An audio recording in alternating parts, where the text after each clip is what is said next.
Ladies and gentlemen, I'm recording this round on January 7th, 2 days removed from the Golden Globe Awards. The winners were presented on Sunday the 5th, and 1 day before, the SAG nominations will be announced, which is tomorrow the 8th. Let's do it again, guys, and give you some Oscar predictions.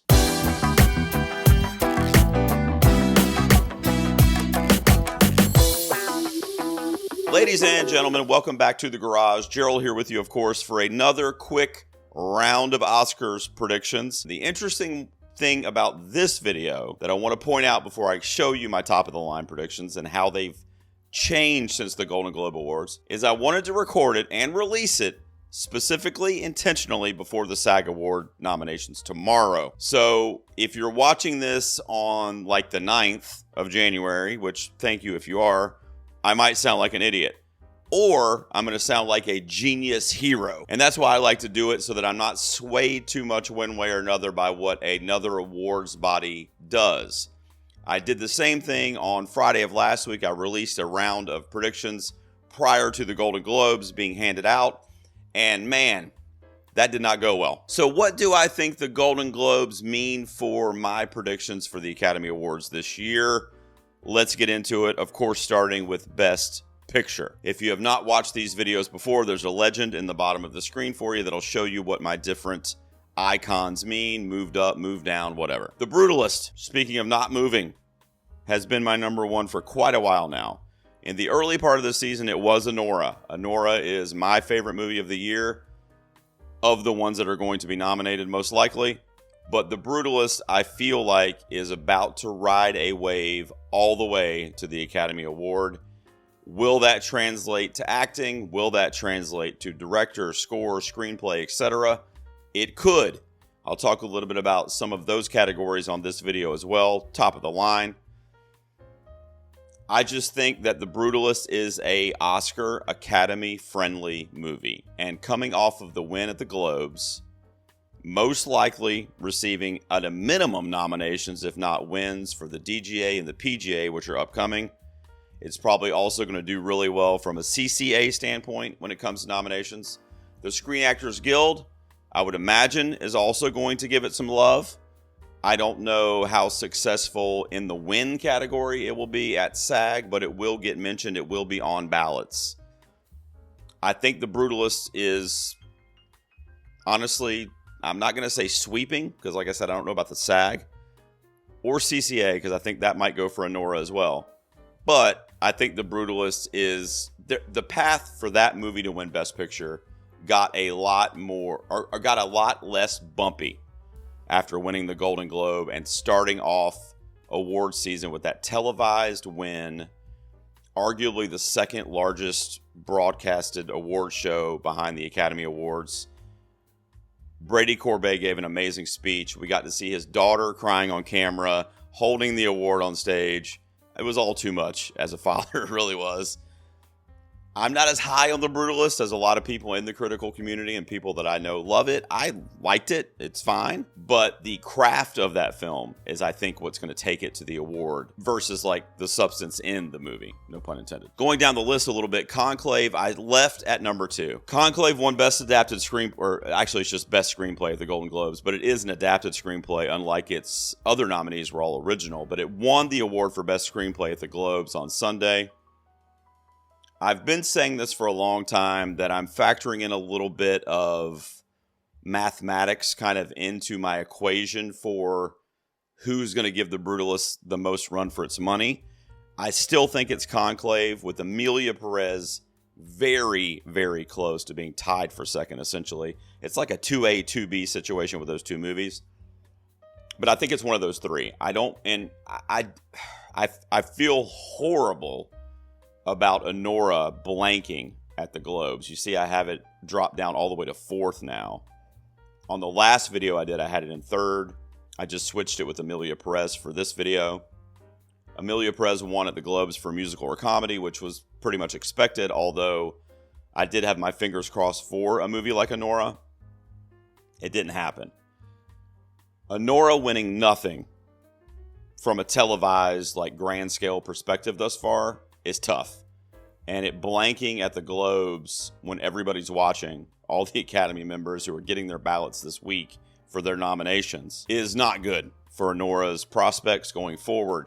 I will say with Anora that it can perform. I think it's going to do really, really well at CCA because Anora as a film, Sean Baker, the screenplay, Mikey Madison for sure, had like 23 precursors prior to the Golden Globes, and those are all critics groups. I think the CCA is going to probably be Anora's best night in terms of wins.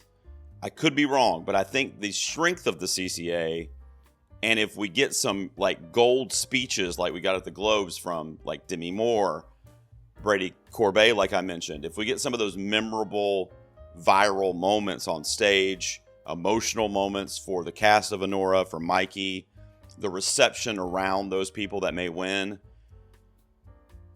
I think it could be good from a CCA perspective. The Screen Actors Guild, I'm not as confident about because there's a lot of other actors and films and ensembles that are much more in line from a veteran status in Hollywood, which is what the SAGs would really cater to.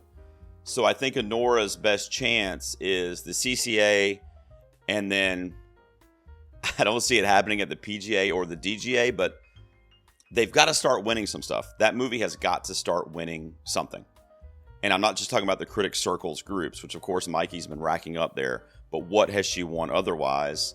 And I know the televised season just started, but outside of CCA, I can't confidently say what she can win. I hope I'm wrong because, you know, I've said this before, but beside Fernanda Torres, which we'll talk about here in a moment, I think Mikey Madison gave the best performance of the year, regardless of her age or her longevity in Hollywood or anything like that. And I think Anora is a very magnetic watch, but it's going to be divisive, especially when if it's on the ballot and we get to the Academy Award voting. It's going to be divisive. It's going to be ranked high on some. It's going to be ranked low on some. It's going to be tough for that one. Whereas the Brutalist Conclave, they're going to be middling enough to accumulate the points in the voting. After Anora, let me talk a little bit about a couple of these, but you can see what rounds out what I think will be the 10 nominated Best Pictures this year. I don't feel great about A Complete Unknown, which I have at number 10 right now. I think that could very easily be A Real Pain. I also think it could very easily be All We Imagine Is Light. Those are my 11 and 12 right now. I think you could interchange any of those with A Complete Unknown, and frankly with Nickel Boys too, although I think the unique way that Nickel Boys was shot, the cinematography, and just the way that movie looks from like an experimental standpoint, Ramel Ross's film, I think it stands a better chance to kind of stay where it is, 8, 9, or 10 among the list. So I don't feel great about A Complete Unknown, but I'm leaving it there right now because the Academy sometimes goes against the grain for these biopics, especially the music biopics, when maybe it's not getting rained down on prior to Oscars nominations morning. So, and it's James Mangold, which has a good reputation with the Academy and a good history. So I'm going to leave it at my 10th spot right now. But again, I'm filming this prior to the SAG noms, which could change everything. So I might have to do a whole brand new video or just delete this one because I sound like an idiot. Dune Part 2, I have dropped from, I think in September, I had it like 3 out of 10, and I've dropped it down to my number 8 now. What a shame. I mean, we're going to talk about director in a minute, which is the biggest shame of it all, in my opinion.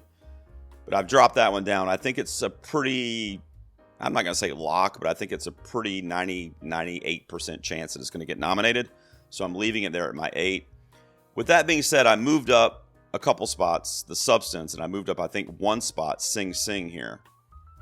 I want to talk about that real quick because I know people that follow this might look at that and go, Sing Sing, that high?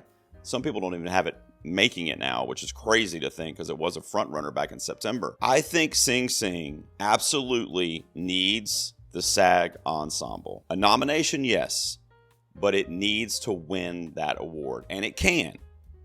I think this is going to be an industry favorite. I think other actors are going to feel some type of camaraderie by nominating these folks that are not classically trained actors, at least not in Hollywood, not on film. Clarence Macklin among them, who is probably the biggest example of what that movie accomplishes. And I think that SAG is going to really like Sing Sing. Now, of course, that's my hunch. Sing Sing has not super outperformed this award season thus far. It does have some stuff, but it's not checking them off daily like a lot of people thought it would a couple months ago. It's a very Academy-friendly movie. A24 have already been vocal about saying they kind of fumbled the rollout, in my opinion. But if voters are able to see it, I think Sing Sing will be a favorite amongst a lot of these awards bodies. SAG in particular. Now, if it gets SAG Ensemble, the nominations will be tomorrow as I'm recording. If it gets the nomination, that's a start. But I really, really think it needs to win to have any kind of path to the Academy Award. And I say that because this film is very Coda coded to me. The same thing happened with Coda. When that won Best Picture, it all kind of started for Coda with that SAG Ensemble win. Getting those speeches, getting in front of the camera, those viral moments helped that movie along the rest of the award season and eventually won the Academy Award. A lot of people, I like Coda, but a lot of people say, frankly, one of the worst Best Picture wins of the last 50 years. I don't know that I agree with that because I think it's a good movie. But it did really kind of go against the grain of what would have been expected. Sing Sing blanked at the Globes in terms of didn't even get mentioned. I don't even know if any of the actors were there now that I'm thinking about it. Coleman Domingo may have been in attendance. I can't remember. But Sing Sing, I don't even think anybody said those words on the night of the Globes. So no screen time for Sing Sing during the Globes. But I am hopeful because of how good of a movie it is and how much it speaks to the craft of acting and the arts and community of it all. And if people see it and if the SAG gives it the Ensemble Award, I think it might wake some people up to the possibility that movie harnesses. And the only other one I have is right in the middle is Wicked. I think Wicked is dead. Personally, I think, a couple weeks ago, everybody was saying Wicked for Best Picture because it's the feel-good movie. It's doing so well at the box office. Ariana Grande is sweeping people off their feet. Cynthia Erivo is brilliant and they sing their hearts out in the movie. John Chu being recognized by NBR as the Director of the Year. Wicked had a lot of things going for it 2 or 3 weeks ago that frankly have literally vanished into thin air. And it blanked as well at the Golden Globes with the exception of that weird box office achievement thing. I talked about this on my live stream. I don't even know what the hell that is. But it did give John Chu a chance to give a speech on TV.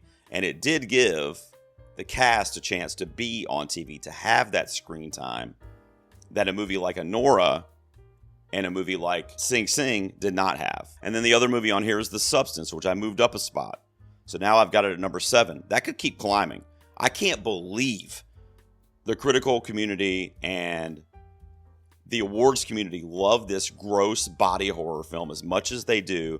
But as a horror fanatic, I am thrilled. We're going to talk about the acting and how all kinds of shit got tumbled up in those categories also. But I think The Substance is now...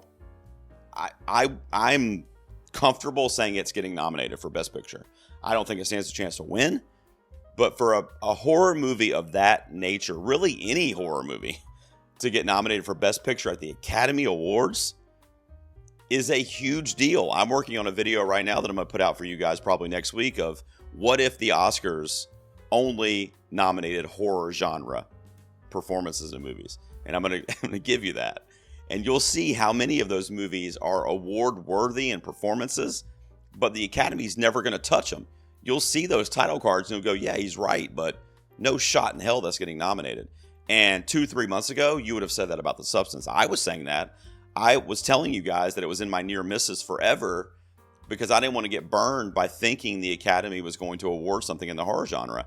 But now I think they almost have to. I don't think it can be refuted based on the success that it's had, that Demi Moore has had, which we're going to talk about next as we move into lead actress. You guys are seeing the screen correctly. I'm leaving Mikey Madison number 1. I'm leaving her as my projected winner for the Academy Award right now. Definitely my number 1 in terms of most likely to get nominated. I'm waiting to see what happens with this essentially two-headed race? You could say maybe a three-headed race if you put Carla Sofia Gasson in there for Amelia Perez. I don't think really anybody else stands a chance, and I'm talking about at a win. So the top three I have there, which I haven't changed even after the Globes, are my top three in that order right now on January 7th. I said this earlier about Honora in picture. Mikey has been leading all award season. Her precursors are 23, and that was as of Sunday, that she's won, that she's been awarded for. Demi Moore, after the Globes, I think had 6. So the gap is pretty huge there. And also what it tells me that critics love Honora. And it tells me that the international awards bodies like the Globes and the BAFTAs, etc., maybe don't like it as much. And that's a shame because I think it's a great movie. I think it's the best movie among the potential nominees. Maybe Dune Part 2 for me personally, but those are my two favorite. I'm leaving Mikey at the top right now, but I will tell you, even though I have an allegiance to her and to that performance of Annie in the movie, I will tell you that could literally change in a millisecond based on what happens with the Screen Actors Guild nominations and awards. I think she's getting nominated. I do. But I think the SAG award for actress would easily go to somebody more, or would more easily go to somebody like Demi Moore because of her longevity. Mikey Madison is essentially just starting out. A newcomer on the rise. She's going to have her chance. Does this all sound familiar? I'm leaving her there. I think the Academy has an opportunity this year with Mikey Madison here and with Timothée Chalamet when we get there with actor to really anoint essentially the next generation of like Hollywood movie stars. You know, Mikey Madison and Timothée Chalamet could be the equivalent of what Julia Roberts and Brad Pitt were in the 90s and early 2000s. Movie stars. Mount Rushmore actors that were on Entertainment Tonight every night, that were the A-list people in Hollywood everybody wanted in their movies. I think that's where we're headed with actors like that, like Sydney Sweeney, you know, Austin Butler, Glenn Powell. I mean, that's where we're heading. And Mikey Madison, I think, is in that group. And I think the Academy has an opportunity to do something a little bit different. Now, with that being said, I love Demi Moore, and I love that she won the Globe, and I already talked about the horror representation. I love all of it. And I think it's definitely one of them. And I'm not kidding when I say that it's going to literally be what happens between SAG. If you take the Globes out of it, which a lot of people do in their predictions anyway, I'm not quite doing that because it's new Globes. It's more international. It's a more well-rounded body of voting. Even though it's a smaller body, it's a little more well-rounded. We get a better snapshot, I think. What happens from SAG to essentially, I think the DGA is the last in the major awards. You got SAG, CCA, PGA, DGA. What happens in those four? And I'm not even talking about the Globes. What does Mikey win there? How many does she get? How many does Demi get? I'm talking about wins. I think that's when you'll be able to fill out your scorecard. You'll have your Mikey column and you'll have your Demi column. And, you know, it's going to be a very, very similar. I'm just telling you right now, we saw this last year. Emma Stone versus Lily Gladstone, right? All season. Who was leading the majority of the season? Really, frankly, up until the Oscars, who was thought to be the front runner was Lily Gladstone. Even though a lot of people say that was supporting, she was in lead. Killers of the Flower Moon. All the way, who won the Academy Award? Emma Stone. To me, this race is very, very similar. And not only that, Demi Moore is carrying a narrative with her that will overshadow anybody else in this category's narrative, in my opinion. 45 years without an award from her peers until the Globes. Probably entering the last act of her career, you would think. Even if she acts for another 20 years or so, you can tell she's going to retire someday. We all do. A lot of my heart is going into it, and a lot of my hope is going into it, that Mikey Madison gets her flowers for what she did in Honora. But if she has to lose, or if I have to change this after the SAG noms come out, and I flip it with Demi Moore, I mean, if she has to lose, I'm glad that it's to a legendary actress like Demi Moore. The rest of the lineup is really inconsequential. Maybe Carla Sofia Gasson has a chance to do something. Emilia Perez, they freaking love this thing. I don't get it. I've told you guys that before. I did not like that movie. It is not a good film. The representation for the trans community, we should be nominating something like I Saw the TV Glow. Not this. This is a wayward film that is just not well put together, with the exception of the performances. More so for Zoe Saldana, but I thought Gasson was really good too. So she's in third. Now, the mix-up here, Angelina Jolie, guys, what is happening? Missing the BAFTA long list, losing the Golden Globe when it was thought that that was her award. Now, if Angelina could have won that Globe on Sunday and had her moment in the sun and had her speech, then that momentum could have came back to her. But instead, the momentum is going this way. It's going into the red because she keeps missing everything. And she missed again and I saw most people predicted Angelina Jolie. Fernanda Torres won for I'm Still Here. I told you guys a second ago, aside from Mikey Madison, that's my performance of the year. So, of course, I was thrilled by it. It's also a heavily international voting body at the Globes, and that's a Brazilian film. Perhaps a lot of Brazilian or Latino heritage voters on the Globes got Fernanda Torres the victory. I think it's great. And there's also a new narrative introduced because her mom was nominated 25 years earlier for the same award. And now Fernanda comes along 25 years later and wins that award. That's a narrative where it's like, I'm not saying Nepo baby or whatever, but it's like the lineage of Hollywood. Actors for actors. Hollywood for itself. Whether you like it or not, that's a constant narrative with the Academy Awards. So I left Angelina Jolie in the 5, but man, I do not feel good about it. She's another one that has just got to get something. And we're going to talk about that in a moment with Ariana Grande as well. But Angelina and Ariana lost huge Globes night because they needed that FaceTime with the public. And with the voters. They really did. I'm leaving her in the 5 right now. She could very easily be swapped out with Erivo or Marianne Jean-Baptiste. Those are the two that I think could fill that 5th spot if it doesn't go to Angelina. Nicole Kidman is a veteran actress that everybody loves. I just don't see that happening this year. I think if the Academy was going to do like a surprise 5th nomination, I'm going with Fernanda Torres. As you can see, I have it in my predictions. And that's assuming Jolie stays in there. If Jolie falls out, then it's probably Erivo or Jean-Baptiste.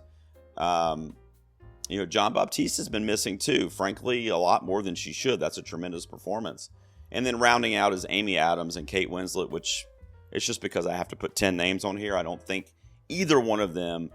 I haven't seen Lee yet. I thought Amy Adams was great in Night Bitch, but I don't think either one of them stand a chance to get into that 5. It's just such a crowded field this year. As we dive into lead actor, this will maybe be the shortest commentary I give you because virtually nothing has changed for me here. I talked about it a minute ago with Mikey Madison, and for the same reasons, I'm leaving Timothée Chalamet at my number 1 for his portrayal of Bob Dylan in A Complete Unknown. Adrien Brody won for The Brutalist. He's won before for not a similar movie, but a similar time period, a film that takes place in a similar time period for The Pianist. And he's had this long break, right? So this can be seen as a comeback narrative for Adrien Brody. Even though he's been active for the last 20 years, it can be seen from like a prestige standpoint as a comeback. I'm leaving Timmy, but there's an asterisk. It is much like Madison from the previous category. It is contingent upon what happens in the coming days. What happens at SAG? What happens at CCA? Then I will be confident to be like, okay, it's Brody's. Right now, it looks really good to be Brody. It looks really good to be Demi Moore because they both just won, had great moments in the sun, and the other ones were kind of in the shadows and didn't really stand out. Timmy was sitting there with Kylie Jenner all night. Can you imagine if Timothée Chalamet had won the Globe, which by the way, a lot of people thought he would? Could you imagine if he'd won that and he would have been his charming, charismatic self on stage giving a speech? Who knows what the guy would have said? And his shout outs to Bob Dylan and Edward Norton. And I mean, it would still be playing on TikTok. There would be clips taken out of his speech that you would be seeing everywhere the last 2 or 3 days. Much like everything else he's been doing on the tour. He is working for this.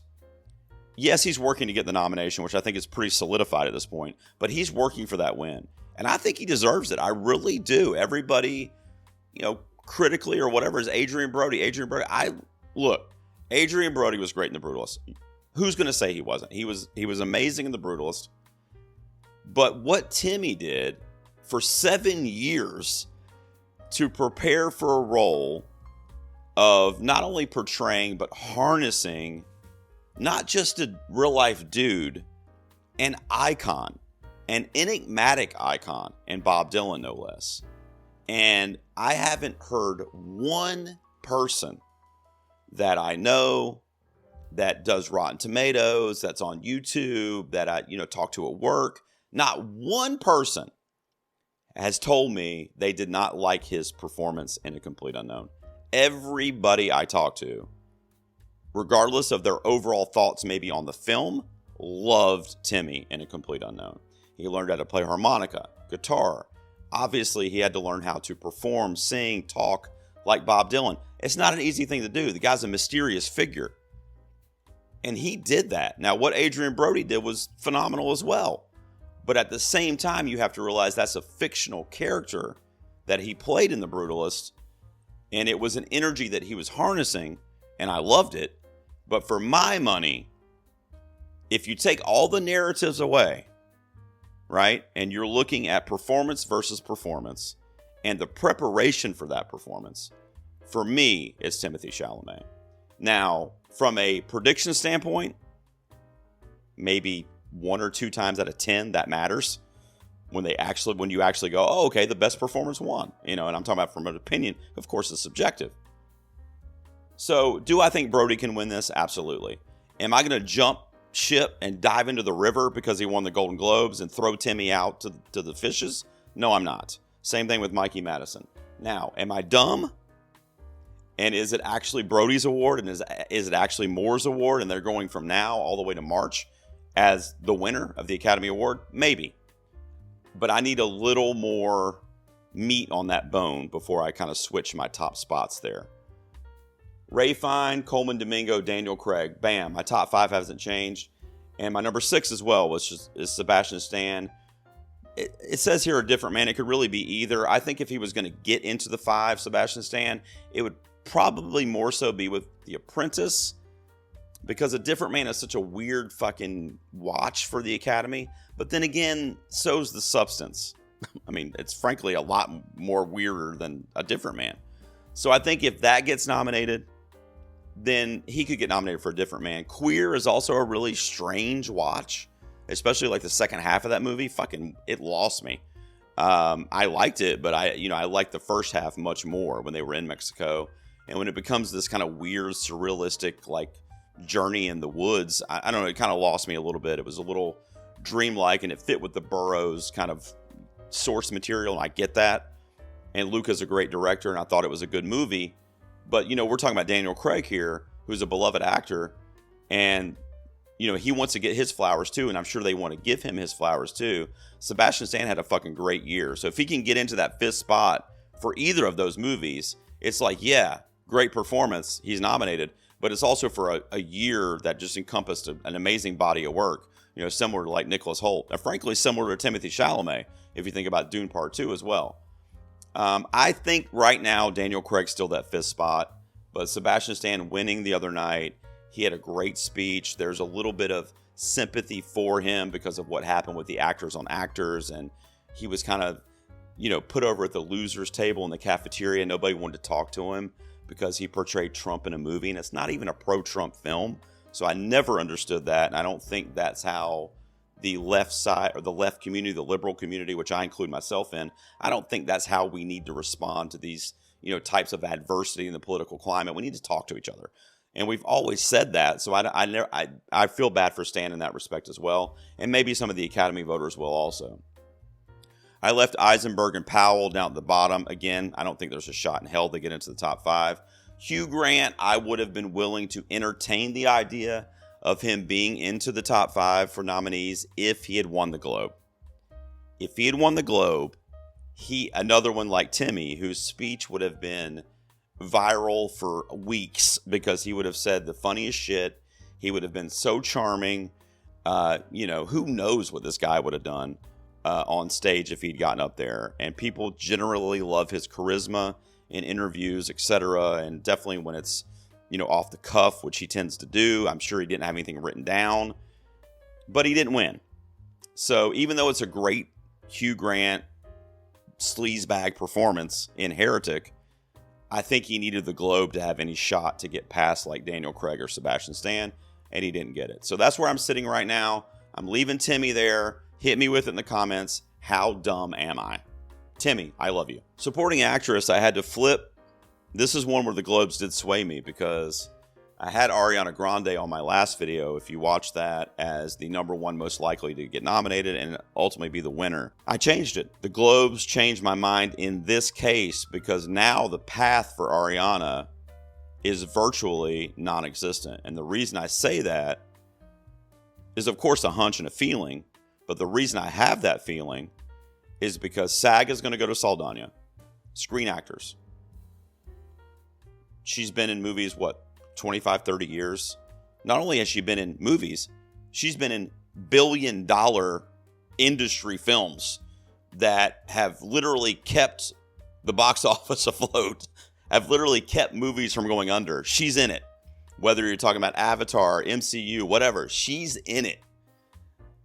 She is a pillar of the bridge from the public, the movie-going public, to the producers in Hollywood. If you cast her in your movie, you got a chance to make $1 billion at the box office because Zoe Saldana apparently has that draw. And Emilia Perez is another factor. They fucking love this thing. Now, why they love it is a mystery to me. I have no idea because I don't like it at all. The one good song in the movie, El Mal, which is probably also going to win Best Song, is performed by Zoe. She does a tremendous job. I love that song. It's a fucking straight up banger. But literally, it's the only song in the movie out of like 20 songs that I even remember. I'm not joking. I don't even... What else was even sung in that movie? I don't know. I thought Selena Gomez was underutilized. I thought Saldana and Carlos Villegas were amazing. Saldana's a lead. You guys know that. Do you know that? If you follow awards punditry, Zoe Saldana is a lead in that movie. Co-lead.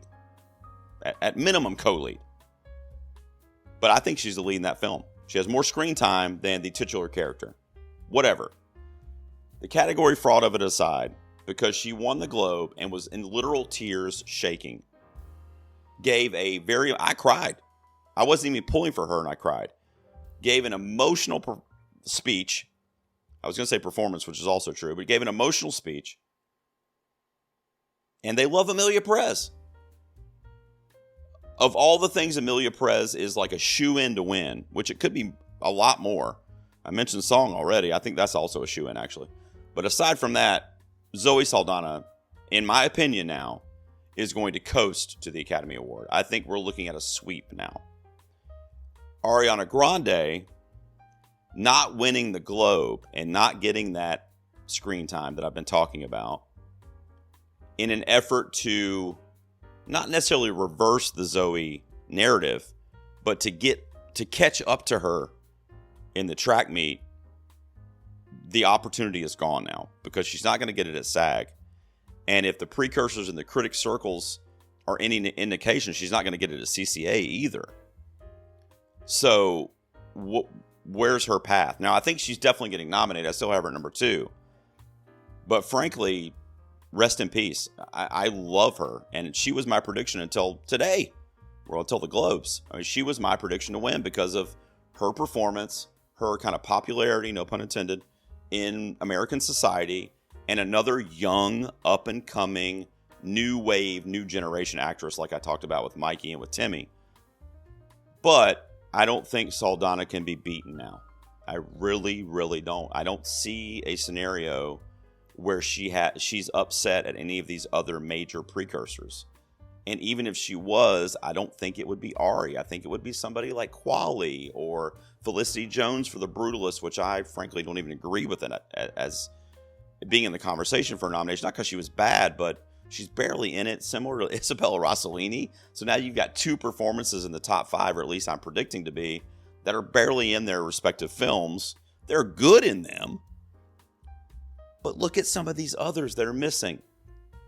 Like, what are we doing? Danielle Deadwyler? What is she going to be, a lifelong snub now? After getting snubbed for Till, which to this day is just baffling. And now the piano lesson. That would round out what I've got there.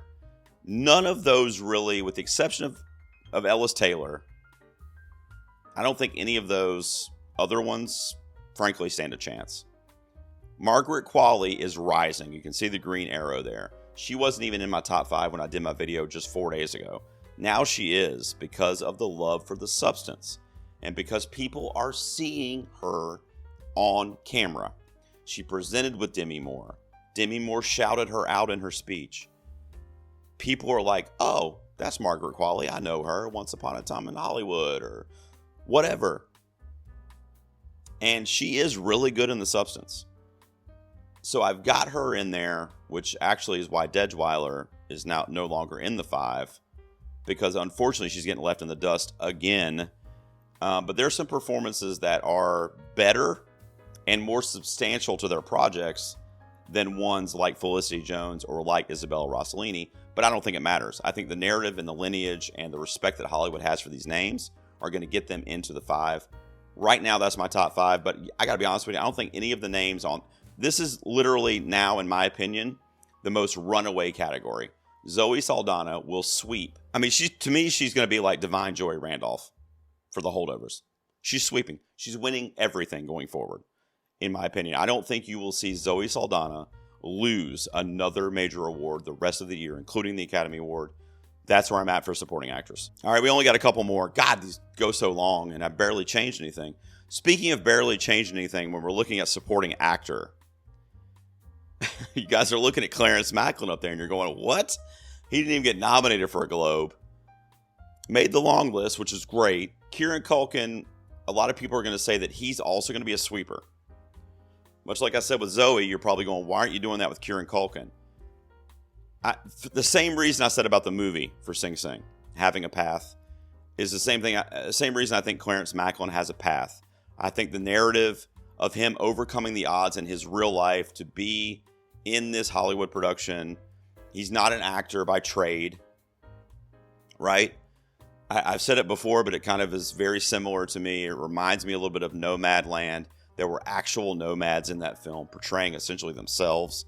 Here, he's essentially portraying himself when he was a prisoner, when he was in jail. And it's surrounded around arts and community and performance and the craft of acting. And I still see him as the superior Academy performance this year. Kieran Culkin and Guy Pearce are also in the race, though. And I'm going to leave Macklin at top. One of the reasons is because I'm hard-headed. I have had him as my projected number 1 since early September. I have never moved that purple star off of Clarence Macklin's name in this category. I'm not going to do it yet, but I will tell you this as a little spoiler for my next video. If Kieran Culkin wins one more major award, that's probably enough to put him in the top spot. With that being said, I don't know that I can say I'm 100% confident that he's going to do that. You know, like I said with the movie earlier for Ensemble, maybe SAG, really responds to Sing Sing. I mean, it's a great film. A Real Pain for me didn't elicit the same emotions and feelings of camaraderie that Sing Sing did. So I'm leaving Macklin there really to be able to say that I've had him there all the way. Although I'm not going to let it linger too long if Kieran Culkin keeps racking these things up. But we're only talking about the Globes thus far, so I don't think it's crazy to leave Macklin where he is, but he's got to get some SAG love. Absolutely has to. And if he doesn't, I will be obviously updating these predictions. I think Guy Pearce is a solid number 3. Yuri Borisov for Anora. I didn't change virtually nothing on this list. The only thing I really changed is I switched Jeremy Strong and Edward Norton. I thought Norton might maybe have a chance at the Golden Globe, which would give him more of a push, but it didn't happen. Jeremy Strong didn't win either, but he was very visible during the ceremony. Did you notice that? I don't think it was a mistake that he wore that weird lime green LL Cool J costume or whatever the hell it was. I thought he looked flawless, but obviously someone here is not quite like everybody else, and it was Jeremy Strong. He stood out, and I think that was intentional. And his boy from Succession in the same category, winning, and they're dapping each other up. He was seen on the night of the Golden Globes, and I think that was smart and important for his future because he could leapfrog Denzel Washington. We're talking about that old school Hollywood going out and the new school coming in. That could be a situation like that. The rest of the list is really just arbitrary, to be honest. I love Brian Tyree Henry. What Skarsgård did as Orlok and Nosferatu is uncanny, but no shot in hell they get nominated. That's where I'm sitting. Very, very little changes for me in supporting actor until I'm convinced to move Culkin up. That's kind of where I am. And then the last category we'll look at, which also won't take a ton of time, is for Best Director. That's the last top of the line category before we see what the SAGs do tomorrow. Brady Corbet is going to go hand in hand with Picture this year. I think The Brutalist and Brady Corbet win. I mentioned Timothée Chalamet earlier and why I didn't pick Brody. Another reason why I would change this, of course, it would be after the fact when the nominations are announced, but why I think Timmy would basically lose all hope is if A Complete Unknown is not a Best Picture nominee. I failed to mention that, but Timmy is only a winner, in my opinion, if A Complete Unknown is a Best Picture nominee. If it doesn't get that 10th spot, then I don't think Timmy can win. And the sad thing is The Brutalist is in. It's absolutely a nominee. And as you saw earlier, I think it's the winner. So I think Brady Corbet winning for director, Brutalist winning for movie, really helps Adrian Brody. And we're not even talking about the below the line stuff yet. So I get that.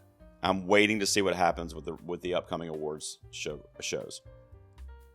I moved up Jacques Ayoudard, a French filmmaker who made a Spanish story about sisterhood surrounding a trans criminal drug lord. What a weird fucking thing Amelia Perez is. You guys love this thing. I don't get it. I moved him up. They love it. They love it. And he got his time on stage as well. 2 different times. He got up there and was able to give a speech, and he had his translator there. It was very cool. I don't like the movie, but I think he's moving into that significant runner-up status. Coralie Farja. Wow. The Substance, guys. A, it's a horror movie. B, it's a female director. Let's fucking go. I think she's in the 5. I really do. I think the love for The Substance that I've seen thus far is going to bleed over to the Academy. The CCAs usually try to predict the Academy, so we'll know a lot more when those come out. But I think The Substance and Coralie are going to be in their nominations. I just do. And I think that's amazing. And because of that, Sean Baker's hurting. He didn't win screenplay. He didn't win director. Honora got zilch at the Globes. I dropped him from 2 to 5. I'm leaving him in the 5, but it is a paper-thin margin from him to like Berger and John Chu. One of those could be the 5th one in future videos. Right now, I'm leaving Baker in that ever-coveted 5th spot, but man, he is on he's got 1 foot on a banana peel. I mean, he could be gone next week or tomorrow, really. And then I've already told you guys how brokenhearted I am that Denis Villeneuve for Dune Part 2 has dropped down as far as he is. When I started these predictions in early September for the first couple of videos, he was my number 1 because I think the direction of really both the Dune films, but Dune Part 2 is just an absolute spectacle, phenomenal, blow your mind situation. And for him to not get nominated for that is just honestly, it's the craziest thing that's happening to my brain this award season is Denis not getting a nomination for director. The movie will, I think. I hope. But for him not getting it for director, nothing has perplexed me more this award season thus far.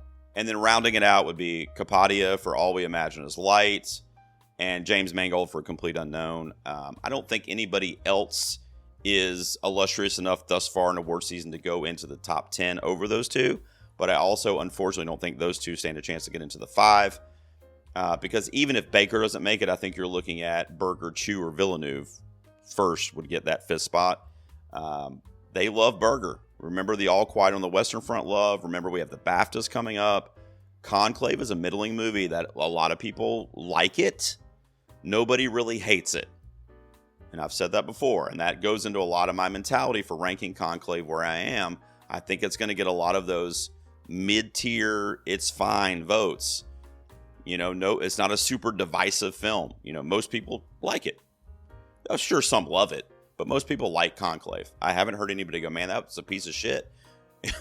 Why did they do that? That was such a crazy film. I mean, it has a pretty crazy plot twist, but at the end of the day, I think that, much like The Brutalist, I think that's probably the other most Academy-friendly movie in the bunch this year that's being talked about.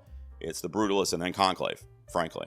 So there you have it, guys. I went way too long as usual. I want to apologize, but I wanted to get it off my chest. The Golden Globes threw us some curveballs to start award season. One thing I will say, this award season is one of the more exciting that I can remember, at least since COVID. Like, I don't know. Like, it could be The Brutalist. It could be Sing Sing. It could be Anora. It could be Emilia Perez. But no matter what, there's no clear-cut, definitive Oppenheimer this year, right? I loved Oppenheimer. I think it's a masterpiece. But it was not an exciting award season because it was so obvious that was taking the big prizes. Christopher Nolan's, etc. Cillian Murphy. We don't have that this year. It could be Brody. It could be Chalamet. It could be Fiennes. Like, we don't really know yet. It's not in focus. In almost mid-January, it's not in focus yet, and that's really exciting to me. What do you guys think about my updated predictions following the Golden Globes? I will have another video for you. I'll probably let some stuff shake out this week. Oscar nomination voting ends on the 12th. The SAGs are announced on the 8th, which is tomorrow as we're sitting here. I'm going to let all that shake out, and then I'm going to do a very long video that may rival the runtime of The Brutalist. I got to figure out what my intermission slide is going to be, where I'm going to give you not only my updated top of the line, but I'm going to introduce my predictions for Oscar nominations for the bottom of the line categories. And I will include all categories. I did it last year, and it was like an hour and a half. So I'll make sure my camera's charged. What did you guys think of these? Let me know down below in the comments. I know you will. Thanks for tuning in. I'll see you out here next time in the garage.